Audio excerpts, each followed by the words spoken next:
Patrick Beverley had some things to say about his new teammate Russell Westbrook. So I want to read off some quotes from this ESPN article. So this is Beverley on Westbrook. Love that brother. First dime of the year, quote unquote. Another quote I'm going to read where he says, super excited. I was asked this question 2-3 years ago about someone I always wanted to play with, and Westbrook was the first name. I've known Bron since I was a baby, a rookie in this league, so obviously I want to play with him. But a player with that competitive spirit, that fire, that will, that dog, that nastiness, that grit, to have a running mate like that, I've never had that. So I am super excited to see where it goes. Obviously, like any relationship or any marriage, we are going to have tough conversations. That is what comes with winning, but I'm excited about those conversations. I'm excited about the practices.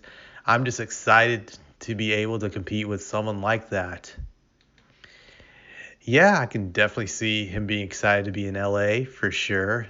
Any place is better than being in Salt Lake, I would say. Well, the only place that's not better than Salt Lake is OKC, but you get my point. I can definitely see Beverly being excited to be in LA, just for sure. Just it's definitely the most desired city to play in America when it comes to sports. I would say maybe Miami, if you're a young player, could be equally as desirable. But what do I think about this? Sure, Beverly can say the right things right now. I think it's always easy to say the things people want to hear at the start of training camp. You can say that it's going to be great, or you're going to work to have great relationships with your teammates. It's all fine and dandy. It's kind of like the first day of school, I feel, or the first week. Things start off really great. You have that positive attitude. And then a few weeks into it, you're like, yes, this is not going to work out. This teacher sucks ass, or I don't like my classmates, just the people who are around me. This is going to be miserable. So I would say time is going to tell about that. I think Beverly and Westbrook could clash. I absolutely believe that. It depends on if the Lakers are winning. The Lakers are winning. I think they can coexist pretty well together and there'll be no friction.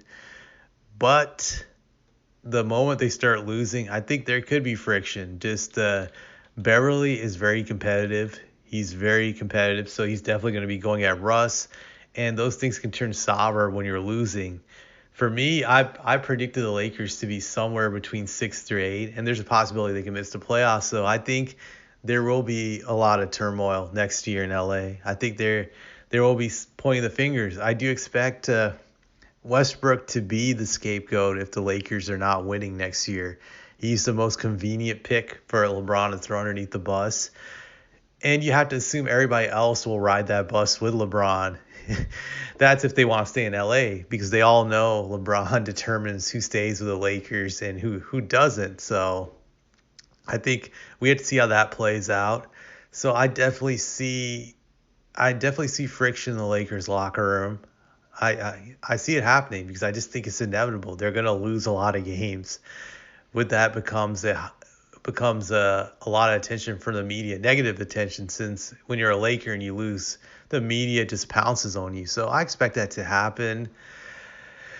Do I even think this team can be good? No, I've just played out the simulations in my mind so many times. Even with Beverly on this team, I don't know how this can work out. Just Beverly, to his credit, I will give him this, that he's a decent three-point shooter, so he can spread the floor. So I think it could work out for them in that regard. But I think it's going to be very tough for it to work out. There's actually another quote I'm going to read with what he said about playing Westbrook. I shoot a ton out of the right corner wing, said Beverly. He posts on the left wing out of timeouts. He likes to post on the right wing. I shoot 50% from the left corner three. It works to have another ball handler out there with me. Obviously with LeBron also, the more ball handlers, the better you are as a team. So I think that quote also shows he has this optimism and he's trying to see if it can work. So I'll give Beverly credit for having that type of attitude, but it's one thing to have the attitude. It's another thing to see if the environment is going to allow you to prosper. Will you still have the attitude if you're not prospering in that environment? I don't know. It's really hard to say, to be honest, if he will. It could definitely go the other way around, like I was saying throughout this video. So I just wanted to bring that up. I have nothing else to say.